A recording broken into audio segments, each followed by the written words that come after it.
Muslim is a brand, కులం కాదు. ఇది ఉర్దూ మాట్లాడే భాష వాళ్ళది కాదు. అబ్దుల్లా బిన్ రవాహా రదియల్లాహు తఆలా అన్హు హిజ్రీ 6వ సంవత్సరంలో జరిగినటువంటి సంఘటన ఖైబర్ యొక్క విజయం అయిపోయింది.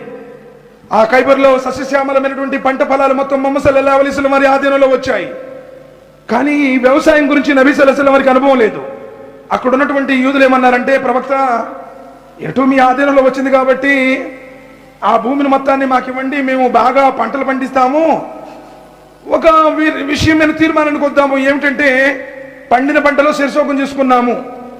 ప్రవక్త ముహమ్మద్ సల్లల్లాహు అలైహి వసల్లం వారు కూడా ఆయన కారుణ్యమూర్తి సార్, ఆయన క్షమించేటువంటి వారు, ఆయన ప్రేమించేటువంటి ప్రేమామూర్తి కాబట్టి ఎవరికైనా ఏదైనా సహాయం దొరుకుతుంది అంటే అంతే చేసేస్తారు, ఒప్పుకుంటారు. సరే అని చెప్పేసి ఆ పొలాన్ని వారికి ఇచ్చేస్తారు. అనుకున్న దాని ప్రకారం వాళ్ళు సస్యశ్యామలమైనటువంటి సారవంతమైన నేల అది.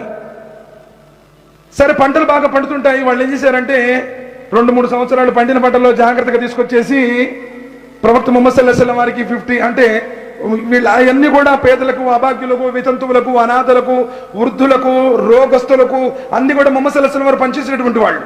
ఆయన ఏ రోజు తన స్వయం కోసం ఉంచుకోలేదు. వచ్చింది మొత్తం ఆ విధంగా పనిచేసేటువంటి వాళ్ళు. సంవత్సరాలు గడిచే కొద్దీ వాళ్ళు ఏం చెప్తున్నారంటే, ఇక దొంగ లెక్కలు చూపించడం ప్రారంభించారు. దొంగ లెక్కలు పండట్లేదంటే, తెగుళ్ళు వచ్చినాయి, సరిగా పంట రావడం లేదు అని చెప్పేసి ఏదో నామమాత్రంగా అలా కొంచెం తీసుకొచ్చి ఇస్తున్నారు. చాలా సంవత్సరాలు వచ్చారు. నిజంగా పంటలు పండట్లేదేమో, నష్టాలు వస్తున్నాయేమో, తెగుళ్ళు రావడం వల్ల పంటలు దిగుబడి రావట్లేదేమో అని చెప్పేసి ముహమ్మద్ సల్లల్లాహు అలైహి వసల్లం వాళ్ళు కూడా పట్టించుకోవాలి. ఎన్ని సంవత్సరాలు పోయినా అది చెప్తా ఉన్నారు. ఏంది వాతావరణం బాగుండి బాగా అందరికి పండుతున్నాయనే మాటలు వినపడుతున్నప్పటికీ వాళ్ళు వచ్చి పండట్లేదు అని చెప్పేసి ఇచ్చేవాళ్ళు. నబీ సల్లల్లాహు అలైహి వసల్లం ఏం చేశారంటే, అబ్దుల్లా బిన్ రవాహా రదియల్లాహు తఆలా చాలా ఉత్తముడు సార్, ఎంతటి దైవభీతిపరుడో తెలుసా. అబ్దుల్లా బిన్ రవాహా రదియల్లాహు తఆలా ఒకసారి బజార్లో వస్తున్నారు. వస్తూనే బోర్ని ఏడ్చుకుంటూ వస్తున్నాడు. ఇంటికి వచ్చి సల్లాం చేస్తే భార్య తలుపు తీసింది, ఏడుస్తూనే ఉండారు.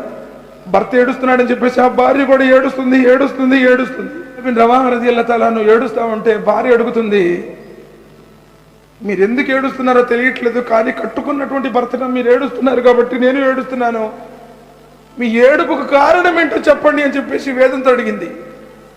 అబ్దుల్లా బిన్ రవాహా అంటున్నారు, నేను నడుచుకుంటూ బజార్లో వస్తున్నప్పుడు ప్రవక్త ముహమ్మద్ సల్లల్లాహు అలైహి వసల్లం వారు చెప్పినటువంటి హదీస్ గుర్తుకొచ్చింది. స్వర్గంలో వెళ్ళాలన్న ప్రతి ఒక్కరూ నరకాన్ని దాటుకుంటూ, నరకం మీద పులిసిరాత అనే వంతెన ఒకటి ఉంది, అది వెంట్రు కంటే సన్నంగా ఉంటుంది, పొదునైనటువంటి కత్తి కంటే చాలా పొదునుగా ఉంటుంది, ముళ్ళు కలిగి ఉంటుంది. మనుషులు చేసినటువంటి పాపాలకు అనుగుణంగా ముళ్ళు లాగి నరకంలో వేస్తుంటాయి. ఆ పులిసి రాతి నేను దాటుతానా లేదా నరకంలో పడతానన్న భయంతో నేను ఏడుస్తూ ఉన్నాను, ఆ దృశ్యం గుర్తుకొచ్చింది అని చెప్పన్నారు. సోదరులారా, నీకు ఎప్పుడైనా గుర్తొచ్చిందా?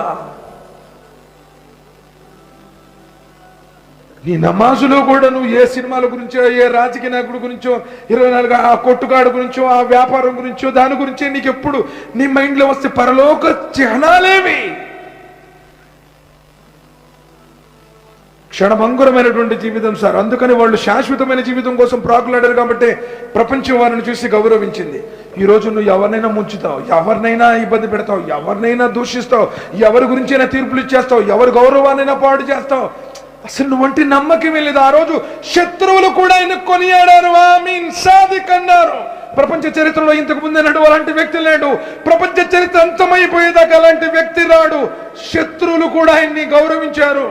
కానీ ఈరోజు కట్టుకున్న భార్య, కడుపున పుట్టిన పిల్లలు, నీ తల్లిదండ్రులు కూడా నిన్ను నమ్మట్లే. ఎందుకంటే నువ్వు డూప్లికేట్ అవుతావు కాబట్టి. ఎందుకంటే మన జీవితంలో నమాజు లేదు కాబట్టి, మన జీవితంలో ఆ యొక్క భక్తి తత్వం లేదు కాబట్టి. కదఫ్లహ మన్ జక్కాహా వకద కాబ మన్ దస్సాహా. ఎవడు తన ఆత్మను పరిశుద్ధపరుచుకున్నాడో సకల పాపముల నుండి.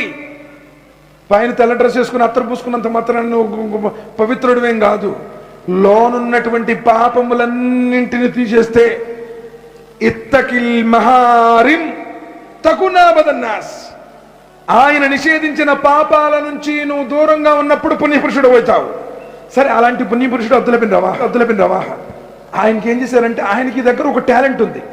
ఆయన మంచి వ్యవసాయంలో నిపుణుడైనటువంటి వాడు. ఏ చేను చూసైనా సరే, కొబ్బరి తోటకి వెళ్ళాడు అనుకోండి, ఈ కొబ్బరికాయలు ఎన్ని కాసు ఉంటాయి, ఏ చెట్టుకి ఎన్ని ఉన్నాయి, వాటిని చూసి అంచనా వేస్తాడు. ఒక్కొక్కటికి ఒక టాలెంట్ సార్. ఇప్పుడు బండిని మెకానిక్ దగ్గర తీసుకెళ్ళాను అనుకోండి, సార్ ఇంజిన్లు ఇది పోయింది, క్లచ్ ప్లేట్ పోయింది, లేకపోతే మా బ్రేక్ షూ పోయింది అని చెప్పి చూడగానే చెయ్యగానే చెప్పేస్తాడు. ఎందుకు? వాడికి అనుభవం ఉంటుంది ఆ ఫీల్డ్ లో. అబ్దుల్లా బిన్ రవాహా రదియల్లాహు తఆలా అన్హు వారు అంతటి నిపుణుడు.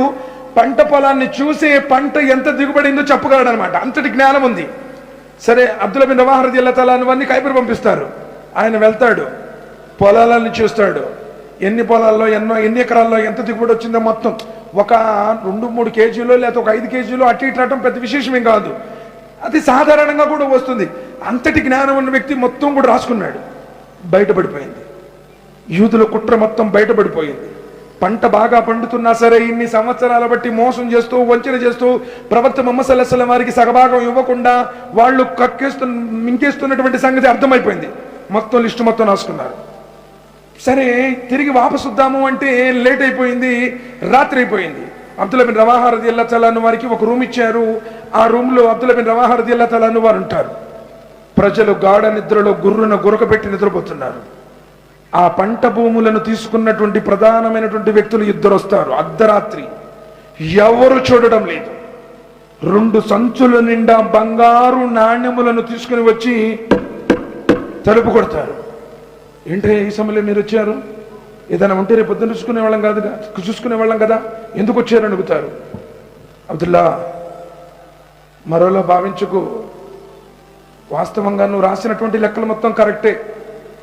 ఇన్ని సంవత్సరాలు బట్టి మేము ముహమ్మద్ సల్లల్లాహు అలైహి వసల్లం వారికి భాగం ఇవ్వని మాట వాస్తవమే. కానీ ఇది మట్టికి బయట పెట్టబాక.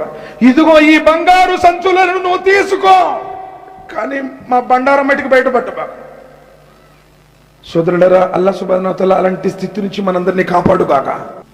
2 బంగారపు సంచులను తీసుకుని వస్తే ఎవరు చూడడం లేదు. ఆ ఖైబర్ మొత్తం గాఢ నిద్రలో నిద్రపోతుంది. పోనీ ఇప్పట్లాగా వీడియో కాల్స్ రికార్డింగ్ చేయడానికి ఫోనులు లేవు, ఏమీ లేవు, చీకటి. ఆ 2 బంగారు సంచులు నిండుగా తీసుకుని వచ్చారు. ఏమన్నారంటే, లెక్కలు మార్చేసేసి మేము ఇచ్చింది కరెక్ట్ అని చేసేసి ఈ 2 బంగారు సంచులు తీసుకొని ఉన్నా. కానీ దైవభీతిపరుడైనటువంటి అబ్దుల్లా బిన్ రవాహా ఏమన్నారు తెలుసా? యూదులారా, నేను ఎవరిని అనుసరించేవాడినో తెలుసా? సాక్షాత్తు సమస్త జగత్తును సృష్టించి ఈ లోకాన్ని నడిపించేటువంటి ఆ అల్లాహ్ సుబ్హానహు వ తఆలా పంపినటువంటి అంతిమ దైవ ప్రవక్త, కారుణ్యమూర్తి, శాంతిమూర్తి, ఈ ప్రపంచానికి లోక శాంతి సందేశాన్ని అందించడానికి చేయడానికి వచ్చిన ఆఖరి ప్రవక్త ముహమ్మద్ సల్లల్లాహు అలైహి వసల్లం వారిని అనుసరించేటువంటి అనుచరులున్నాయా? ఆయన ప్రేమ నా గుండెల్లో ఎంతగా ఉందో తెలుసా? మీరు ఇలాంటి బంగారు ఎంత ఇచ్చినా సరే ఆయన మీద ప్రేమ దక్కదు. నా విశ్వాసాన్ని ఈ బంగారం కోసం తాకట్టు పెట్టుకోలేను. ఈ లంచం నాకు అవసరం లేదు, వెళ్ళిపోండి. మీరు చెప్పిన మాట, తెచ్చినటువంటి ఈ మూటలు నా దృష్టిలో హేయమైనవి, తీసుకెళ్ళిపోండి. ఆశ్చర్యపోతారు యూదులు. అక్కడ ఏంది?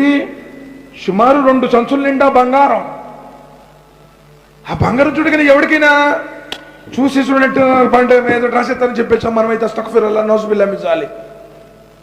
వాళ్ళు ఆలోచన వచ్చింది, ఇంత పెద్ద బంగారు సంచులు నేను వద్దన్నావంటే ఎంతటి విశ్వాసం ఉండాలి, ఎంతటి పరలోక భీతి ఉండాలి. నిజంగా అసలు నువ్వే ఇలా ఉంటావంటే నీకు ఈ ధర్మాన్ని ప్రపంచానికి ప్రబోధించినటువంటి ఆ ప్రవక్త ఎంతటి కననీయుడో.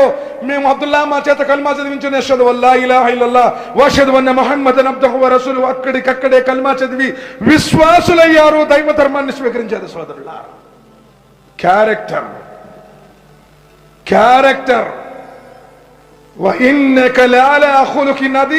ఓ ప్రవక్త ముహమ్మద్ సల్లల్లాహు అలైహి వసల్లం, ఉన్నతమైనటువంటి శిఖరాలకు అధిరోహించేవయ్యా నీ క్యారెక్టర్ ద్వారా అన్నాడు అల్లాహ్ సుబ్హానహు వ తఆలా.